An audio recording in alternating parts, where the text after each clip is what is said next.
மாற்கு நற்செய்தி அதிகாரம் 5. அவர்கள் கடலுக்கு அக்கறையில் இருந்த கெரசேனர் பகுதிக்கு வந்தார்கள். இயேசு படகை விட்டு இறங்கிய உடனே தீய ஆவி பிடித்த ஒருவர் கல்லறைகளிலிருந்து அவருக்கு எதிரே வந்தார். கல்லறைகளே அம்மனிதரின் உறைவிடம். அவரை எவராலும் ஒருபொழுதும் சங்கிலியால் கூட கட்டி வைக்க முடியவில்லை. ஏனெனில் அவரை பல முறை விலங்குகளாலும் சங்கிலிகளாலும் கட்டியிருந்தும் அவர் சங்கிலிகளை உடைத்து விலங்குகளை தகர்த்து எறிந்தார். எவராலும் அவரை அடக்க இயலவில்லை. அவர் இரவு பகலாய் எந்நேரமும் கல்லறைகளிலும் மலைகளிலும் கூச்சலிட்டுக் கொண்டிருந்தார். தம்மையே கற்களால் காயப்படுத்தி வந்தார். அவர் தொலையிலிருந்து இயேசுவை கண்டு ஓடி வந்து அவரை பணிந்து, இயேசுவே, உன்னத கடவுளின் மகனே, உமக்கு இங்கு என்ன வேலை? கடவுள் மேல் ஆணை, என்னை வதைக்க வேண்டாம் என்று உரத்த குரலில் கத்தினார். ஏனெனில் இயேசு அவரிடம், தீய ஆவியே, இந்த மனிதரை விட்டு போ என்று சொல்லியிருந்தார். அவர் அம்மனிதரிடம், உம் பெயர் என்ன என்று கேட்க, அவர், என் பெயர் லேகியோன், ஏனெனில் நாங்கள் பலர் என்று சொல்லி அந்த பகுதியிலிருந்து தங்களை அனுப்பிவிட வேண்டாம் என்று அவரை வருந்தி வேண்டினர். அங்கே மலைப்பகுதியில் பன்றிகள் பெருங்கூட்டமாய் மேய்ந்து கொண்டிருந்தன. நாங்கள் அப்பன்றிகளுக்குள் புகும்படி எங்களை அங்கே அனுப்பிவிடும் என்று தீய ஆவிகள் அவரை வேண்டின. அவரும் அவற்றுக்கு அனுமதி கொடுத்தார். பின் தீய ஆவிகள் வெளியேறி பன்றிகளுக்குள் புகுந்தன. ஏறக்குறைய 2000 பன்றிகள் அடங்கிய அந்த கூட்டம் செங்குத்து பாறையிலிருந்து கடலில் பாய்ந்து வீழ்ந்து மூழ்கியது. பன்றிகளை மேய்த்து கொண்டிருந்தவர்களோ ஓடிப்போய் நகரிலும் நாட்டுப்புறத்திலும் இதை அறிவித்தார்கள். நடந்தது என்னவென்று பார்க்க மக்கள் வந்தனர். அவர்கள் இயேசுவிடம் வந்தபோது பேய் பிடித்திருந்தவர், அதாவது லேகியோன் பிடித்திருந்த அவர் ஆடை அணிந்து அறிவு தெளிவுடன் அமர்ந்திருப்பதை கண்டு அச்சமுற்றார்கள். நடந்ததை பார்த்தவர்கள் பேய் பிடித்தவருக்கும் பன்றிகளுக்கும் நேரிட்டதை அவர்களுக்கு எடுத்துரைத்தார்கள். அப்பொழுது அவர்கள் தங்கள் பகுதியை விட்டு போய்விடுமாறு இயேசுவை வேண்டிக் கொண்டார்கள். அவர் படகில் ஏறியதும் பேய் பிடித்திருந்தவர் தாமும் அவரோடு கூட இருக்க வேண்டும் என்று அவரை வேண்டிக் கொண்டார். ஆனால் அவர் அதற்கு இசையாமல் அவரை பார்த்து, உமது வீட்டிற்கு போய் ஆண்டவர் உம்மீது இரக்கம் கொண்டு உமக்கு செய்ததையெல்லாம் உம் உறவினருக்கு அறிவியும் என்றார். அவர் சென்று இயேசு தமக்கு செய்ததையெல்லாம் தெக்கப்போலி நாட்டில் அறிவித்து வந்தார். அனைவரும் வியப்புற்றனர். இயேசு படகேறி கடலை கடந்து மறுகரையை அடைந்ததும் பெருந்திரளான மக்கள் அவரிடம் வந்து கூடினர். அவர் கடற்கரையில் இருந்தார். தொழுகை கூட தலைவர்களுள் ஒருவரான யாயிர் என்பவர் வந்து அவரை கண்டு அவரது காலில் விழுந்து, என் மகள் சாகும் தருவாயில் இருக்கிறாள். நீர் வந்து அவள் மீது உம் கைகளை வையும், அப்போது அவள் நலம் பெற்று பிழைத்துக் கொள்வாள் என்று அவரை வருந்தி வேண்டினார். இயேசுவும் அவருடன் சென்றார். பெருந்திரளான மக்கள் அவரை நெருக்கிக் கொண்டே பின்தொடர்ந்தனர். அப்போது 12 ஆண்டுகளாய் இரத்தப்போக்கினால் வருந்திய பெண் ஒருவர் அங்கு இருந்தார். அவர் மருத்துவர் பலரிடம் தமக்கு உள்ளதெல்லாம் செலவழித்தும் ஒரு பயனும் அடையாமல் மிகவும் துன்பப்பட்டவர். அவர் நிலைமை வர வர மிகவும் கேடுற்றது. அவர் இயேசுவை பற்றி கேள்விப்பட்டு மக்கள் கூட்டத்துக்கிடையில் அவருக்கு பின்னால் வந்து அவரது மேலுடையை தொட்டார். ஏனெனில் நான் அவருடைய ஆடையை தொட்டாலே நலம் பெறுவேன் என்று அப்பெண் எண்ணிக்கொண்டார். தொட்டவுடனே அவருடைய இரத்தப்போக்கு நின்று போயிற்று. அவரும் தம் நோய் நீங்கி நலம் பெற்றதை தம் உடலில் உணர்ந்தார். உடனே இயேசு தம்மிடமிருந்து வல்லமை வெளியேறியதை தம்முள் உணர்ந்து மக்கள் கூட்டத்தை திரும்பி பார்த்து, என் மேலுடையை தொட்டவர் யார் என்று கேட்டார். அதற்கு அவருடைய சீடர்கள் அவரிடம், இம்மக்கள் கூட்டம் உம்மை சூழ்ந்து நெருக்குவதை கண்டும் என்னை தொட்டவர் யார் என்கிறீரே என்றார்கள். ஆனால் அவர் தம் மேலுடையை தொட்டவரை காணும்படி சுற்றிலும் திரும்பி பார்த்து கொண்டிருந்தார். அப்போது அப்பெண் தமக்கு நேர்ந்ததை அறிந்தவராய் அஞ்சி நடுங்கிக் கொண்டு அவர் முன் வந்து விழுந்து நிகழ்ந்தது அனைத்தையும் அவரிடம் சொன்னார். இயேசு அவரிடம், மகளே, உனது நம்பிக்கை உன்னை குணமாக்கிற்று. அமைதியுடன் போ, நீ நோய் நீங்கி நலமாயிரு என்றார். அவர் தொடர்ந்து பேசிக் கொண்டிருந்த போது தொழுகை கூட தலைவருடைய வீட்டிலிருந்து ஆள்கள் வந்து அவரிடம், உம்முடைய மகள் இறந்து விட்டாள், போதகரை ஏன் இன்னும் தொந்தரவு செய்கிறீர் என்றார்கள். அவர்கள் சொன்னது இயேசுவின் காதில் விழுந்ததும் அவர் தொழுகை கூட தலைவரிடம், அஞ்சாதீர், நம்பிக்கையை மட்டும் விடாதீர் என்று கூறினார். அவர் பேதுரு, யாக்கோபு, யாக்கோபின் சகோதரரான யோவான் ஆகியோரை தவிர வேறொருவரையும் தம்முடன் வரவிடவில்லை. அவர்கள் தொழுகை கூட தலைவரின் வீட்டிற்கு சென்றார்கள். அங்கே அமளியையும் மக்கள் அழுது ஓலமிட்டு புலம்புவதையும் இயேசு கண்டார். அவர் உள்ளே சென்று, ஏன் இந்த அமளி, ஏன் இந்த அழுகை? சிறுமி இறக்கவில்லை, உறங்குகிறாள் என்றார். அவர்கள் அவரை பார்த்து நகைத்தார்கள். ஆனால் அவர் அனைவரையும் வெளியேற்றிய பின் சிறுமியின் தந்தையையும் தாயையும் தம்முடன் இருந்தவர்களையும் கூட்டிக் கொண்டு அச்சிறுமி இருந்த இடத்திற்கு சென்றார். சிறுமியின் கையை பிடித்து அவளிடம், தலிதா கூம் என்றார். அதற்கு, சிறுமி, உனக்கு சொல்லுகிறேன், எழுந்திடு என்பது பொருள். உடனே அச்சிறுமி எழுந்து நடந்தாள். அவள் 12 வயது ஆனவள்.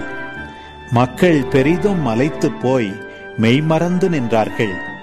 இதை யாருக்கும் தெரிவிக்க கூடாது என்று அவர் அவர்களுக்கு கண்டிப்பாய் கட்டளையிட்டார். அவளுக்கு உணவு கொடுக்கவும் சொன்னார்.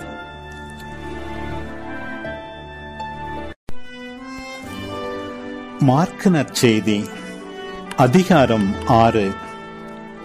அவர் அங்கிருந்து புறப்பட்டு தமது சொந்த ஊருக்கு வந்தார். அவருடைய சீடரும் அவரை பின்தொடர்ந்தனர். ஓய்வு நாள் வந்தபோது அவர் தொழுகை கூடத்தில் கற்பிக்க தொடங்கினார். அதை கேட்ட பலர் வியப்பில் ஆழ்ந்தனர். அவர்கள், இவருக்கு இவையெல்லாம் எங்கிருந்து வந்தன? என்னே இவருக்கு அருளப்பட்டுள்ள ஞானம்? என்னே இவருடைய கைகளால் ஆகும் வல்ல செயல்கள்? இவர் தச்சர் அல்லவா? மரியாவின் மகன்தானே? யாக்கோபு, யோசே, யூதா, சீமோன் ஆகியோர் இவருடைய சகோதரர் அல்லவா? இவர் சகோதரிகள் இங்கு நம்மோடு இருக்கிறார்கள் அல்லவா என்றார்கள். இவ்வாறு அவரை ஏற்றுக்கொள்ள அவர்கள் தயங்கினார்கள். இயேசு அவர்களிடம், சொந்த ஊரிலும் சுற்றத்திலும் தம் வீட்டிலும் தவிர மற்றெங்கும் இறைவாக்கினர் மதிப்பு பெறுவர் என்றார். அங்கே உடல் நலமற்றோர் சிலர் மேல் கைகளை வைத்து குணமாக்கியதை தவிர வேறு வல்ல செயல் எதையும் அவரால் செய்ய இயலவில்லை. அவர்களது நம்பிக்கையின்மையை கண்டு அவர் வியப்புற்றார். அவர் சுற்றிலும் உள்ள ஊர்களுக்கு சென்று கற்பித்து வந்தார். அப்பொழுது அவர் 12 தம்மிடம் வரவழைத்து அவர்களை இருவராக அனுப்பத் தொடங்கினார். அவர்களுக்கு தீய ஆவிகள் மீது அதிகாரமும் அளித்தார். மேலும் பயணத்திற்கு கைத்தடி தவிர உணவு, பை, இடைக்கச்சையில் செப்பு காசு முதலிய வேறு எதையும் நீங்கள் எடுத்துக்கொண்டு போக வேண்டாம். ஆனால் மிதியடி போட்டுக் கொள்ளலாம். அணிந்திருக்கும் அங்கி ஒன்றே போதும் என்று அவர்களுக்கு கட்டளையிட்டார். மேலும் அவர், நீங்கள் எங்கேயாவது ஒரு வீட்டுக்குள் சென்றால் அங்கிருந்து புறப்படும் வரை அவ்வீட்டிலேயே தங்கியிருங்கள். உங்களை எந்த ஊராவது ஏற்றுக்கொள்ளாமலோ உங்களுக்கு செவிசாய்க்காமலோ போனால் அங்கிருந்து வெளியேறும் பொழுது உங்கள் கால்களில் படிந்துள்ள தூசியை உதறிவிடுங்கள். இதுவே அவர்களுக்கு எதிரான சான்றாகும் என்று அவர்களுக்கு கூறினார். அப்படியே அவர்கள் புறப்பட்டு சென்று மக்கள் மனம் மாற வேண்டும் என்று பறைசாற்றினார்கள். பல பேய்களை ஓட்டினார்கள். உடல் நலமற்றோர் பலரை எண்ணெய் பூசி குணப்படுத்தினார்கள். இயேசுவின் பெயர் எங்கும் பரவியது. ஏரோது அரசனும் அவரை பற்றி கேள்வியுற்றான். சிலர், இறந்த திருமுழுக்கு யோவான் உயிருடன் எழுப்பப்பட்டு விட்டார், இதனால்தான் இந்த வல்ல செயல்கள் இவரால் ஆற்றப்படுகின்றன என்றனர். வேறு சிலர், இவர் எலியா என்றனர். மற்றும் சிலர், ஏனைய இறைவாக்கினரை போல் இவரும் ஓர் இறைவாக்கினரே என்றனர். இதை கேட்ட ஏரோது, இவர் யோவானே, அவர் தலையை நான் வெட்டச் செய்தேன், ஆனால் அவர் உயிருடன் எழுப்பப்பட்டு விட்டார் என்று கூறினான். இதே ஏரோது தன் சகோதரனான பிலிப்பின் மனைவி ஏரோதியாவை மனைவியாக்கி கொண்டிருந்தான். அவள் பொருட்டு ஆள் அனுப்பி யோவானை பிடித்து கட்டி சிறையில் அடைத்திருந்தான். ஏனெனில் யோவான் ஏரோதிடம், உம் சகோதரர் மனைவியை நீர் வைத்திருப்பது முறை அல்ல என சொல்லி வந்தார். அப்போது ஏரோதியா அவர் மீது காழ்ப்புணர்வு கொண்டு அவரை கொலை செய்ய விரும்பினாள். ஆனால் அவளால் இயலவில்லை. ஏனெனில் யோவான் நேர்மையும் தூய்மையும் உள்ளவர் என்பதை ஏரோது அறிந்து அஞ்சி அவருக்கு பாதுகாப்பு அளித்து வந்தான். அவர் சொல்லை கேட்டு மிக குழப்பமுற்ற போதிலும் அவருக்கு மனமுவந்து செவிசாய்த்தான். ஒரு நாள் ஏரோதியாவுக்கு நல்ல வாய்ப்பு ஒன்று கிடைத்தது. ஏரோது தன் பிறந்த நாளில் அரசவையினருக்கும் ஆயிரத்தவர் தலைவர்களுக்கும் கலிலேய முதன்மை குடிமக்களுக்கும் ஒரு விருந்து படைத்தான். அப்போது ஏரோதியாவின் மகள் உள்ளே வந்து நடனமாடி ஏரோதையும் விருந்தினரையும் அகமகிழச் செய்தாள். அரசன் அச்சிறுமியிடம், உனக்கு என்ன வேண்டுமானாலும் கேள், தருகிறேன் என்றான். நீ என்னிடம் எது கேட்டாலும், ஏன் என் அரசில் பாதியையே கேட்டாலும் உனக்கு தருகிறேன் என்றும் ஆணையிட்டு கூறினான். அவள் வெளியே சென்று, நான் என்ன கேட்கலாம் என்று தன் தாயை வினவினாள். அவள், திருமுழுக்கு யோவானின் தலையை கேள் என்றாள். உடனே சிறுமி அரசனிடம் விரைந்து வந்து திருமுழுக்கு யோவானின் தலையை ஒரு தட்டில் வைத்து, இப்போதே எனக்கு கொடும் என்று கேட்டாள். இதை கேட்ட அரசன் மிக வருந்தினான். ஆனாலும் விருந்தினர் முன் தான் ஆணையிட்டதால் அவளுக்கு அதை மறுக்க விரும்பவில்லை. உடனே அரசன் ஒரு காவலனை அனுப்பி யோவானுடைய தலையை கொண்டு வருமாறு பணித்தான். அவன் சென்று சிறையில் அவருடைய தலையை வெட்டி அதை ஒரு தட்டில் கொண்டு வந்து அச்சிறுமியிடம் கொடுக்க, அவளும் அதை தன் தாயிடம் கொடுத்தாள். இதை கேள்வியுற்ற யோவானுடைய சீடர்கள் வந்து அவருடைய உடலை எடுத்துச் சென்று ஒரு கல்லறையில் வைத்தார்கள். திருத்தூதர்கள் இயேசுவிடம் வந்து கூடி தாங்கள் செய்தவை கற்பித்தவை எல்லாம் அவருக்கு தெரிவித்தார்கள். அவர் அவர்களிடம், நீங்கள் பாலை நிலத்தில் உள்ள தனிமையான ஓர் இடத்திற்கு சென்று சற்று ஓய்வெடுங்கள் என்றார். ஏனெனில் பலர் வருவதும் போவதுமாயிருந்ததால் உண்பதற்கு கூட அவர்களுக்கு நேரம் கிடைக்கவில்லை.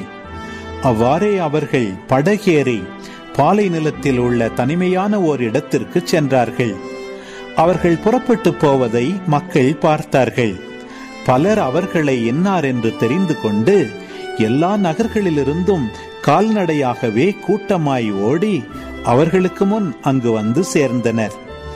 அவர் கரையில் இறங்கிய போது பெருந்திரளான மக்களை கண்டார்.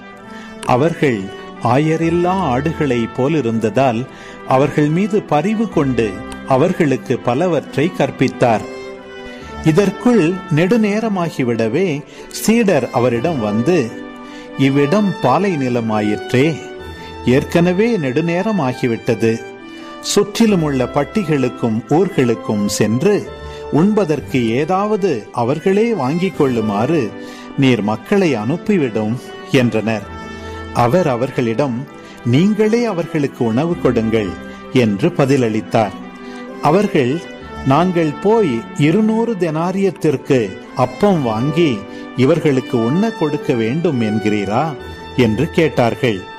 அப்பொழுது அவர், உங்களிடம் எத்தனை அப்பங்கள் இருக்கின்றன, போய் பாருங்கள் என்று கூற, அவர்களும் பார்த்துவிட்டு 5 அப்பங்களும் 2 மீன்களும் உள்ளன என்றார்கள்.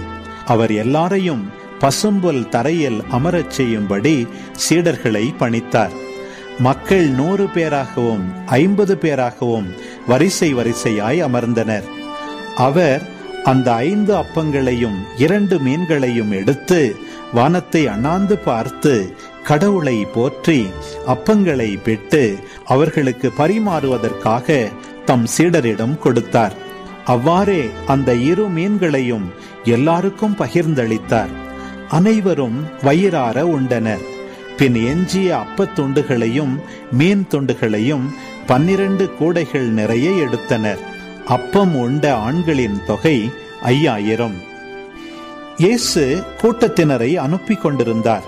அப்பொழுது தம் சீடரையும் உடனே படகேறி தமக்கு முன் அக்கறையில் உள்ள பெத்சாய்தாவுக்கு செல்லுமாறு அவர் கட்டாயப்படுத்தினார். அவர் அவர்களிடமிருந்து விடை பெற்று கொண்டு இறைவனிடம் வேண்டுவதற்காக ஒரு மலைக்கு சென்றார். பொழுது சாய்ந்த பிறகும் படகு நடுக்கடலில் இருந்தது. ஆனால் அவர் தனியே கரையில் இருந்தார். அப்போது எதிர்காற்று அடித்தது. சீடர்கள் தண்டு வலிக்க பெரிதும் வருந்துவதை கண்ட அவர் கடல் மீது நடந்து அவர்களை நோக்கி வந்தார். அவர்களை கடந்து செல்ல விரும்பினார். அப்போது ஏறக்குறைய 4ஆம் காவல் வேளை. அவர் கடல் மீது நடப்பதை கண்டு அது பேய் என்று எண்ணி அவர்கள் அலறினார்கள். ஏனெனில் எல்லாருமே அவரை கண்டு அஞ்சி கலங்கினர். உடனே இயேசு அவர்களிடம் பேசினார். துணிவோடிருங்கள், நான் தான், அஞ்சாதீர்கள் என்றார். பிறகு அவர்களோடு படகில் ஏறினார். காற்று அடங்கியது. அவர்கள் மிக மிக மலைத்து போனார்கள். ஏனெனில் அப்பங்கள் பற்றிய நிகழ்ச்சியை அவர்கள் புரிந்து கொள்ளவில்லை. அவர்கள் உள்ளம் மழுங்கி போயிருந்தது. அவர்கள் மறுகரைக்கு சென்று கெனசரேத்து பகுதியை அடைந்து படகை கட்டி நிறுத்தினார்கள். அவர்கள் படகை விட்டு இறங்கியவுடனே மக்கள் இயேசுவை இன்னார் என்று கண்டுணர்ந்து அச்சுற்று பகுதி எங்கும் ஓடிச் சென்று அவர் இருப்பதாக கேள்விப்பட்ட இடங்களுக்கெல்லாம் நோயாளர்களை படுக்கையில் கொண்டு வர தொடங்கினார்கள். மேலும் அவர் சென்ற ஊர்கள், நகர்கள், பட்டிகள் அனைத்திலும் உடல் நலம் குன்றியோரை பொதுவிடங்களில் கிடத்தி அவருடைய மேலுடையின் ஓரத்தையாவது அவர்கள் தொட அனுமதிக்குமாறு அவரை வேண்டினார்கள். அவரை தொட்ட அனைவரும் நலமடைந்தனர்.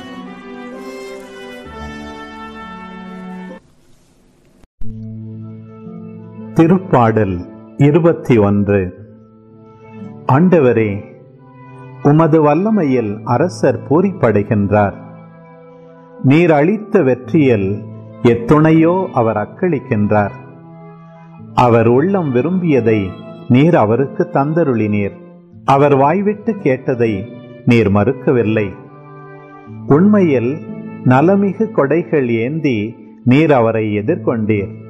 அவர் தலையில் பசும்பொன் முடிசூட்டினீர். அவர் உம்மிடம் வாழ்வு வேண்டி நின்றார். நீரும் முடிவில்லா நீண்ட ஆயுளை அவருக்கு அளித்தீர். நீர் அவருக்கு வெற்றி அளித்ததால் அவரது மாட்சிமை பெரிதாயிற்று. மேன்மையையும் மாண்பையும் அவருக்கு அருளினீர். உண்மையாகவே எந்நாளும் நிலைத்திருக்கும் ஆசிகளை அவர் பெற்றுள்ளார். உமது முகத்தை அவர் மகிழ்ச்சியுடன் கண்டு களிக்கச் செய்தீர். ஏனெனில் அரசர் ஆண்டவரில் நம்பிக்கை வைக்கின்றார். உன்னதரின் பேரன்பினால் அவர் அசைவூராதிருப்பார். உமது கை உம் எதிரிகளை எல்லாம் தேடி பிடிக்கும். உமது வலக்கை உம்மை வெறுப்போரை எட்டி பிடிக்கும். நீர் காட்சி அளிக்கும் பொழுது அவர்களை நெருப்புச் சூளையாக்குவீர். ஆண்டவர் சினங்கொண்டு அவர்களை அழிப்பார். நெருப்பு அவர்களை விழுங்கிவிடும். அவர்கள் தலைமுறையை பூவுலகின் என்று ஒழித்து விடுவீர். அவர்கள் வழிமரபை மனுமக்களிடமிருந்து எடுத்து விடுவீர். உமக்கெதிராய் சூழ்ச்சி செய்தாலும் சதித்திட்டம் தீட்டினாலும் அவர்களால் வெற்றி பெற இயலாது. நீரோ அம்புகளை நாணேற்றி அவர்களது முகத்தில் எய்வீர். அவர்களை புறமுதுகிட்டு ஓடச் செய்வீர். ஆண்டவரே, உமது வலிமையோடு எழுந்து வாரும். நாங்கள் உமது வல்லமையை புகழ்ந்து பாடுவோம்.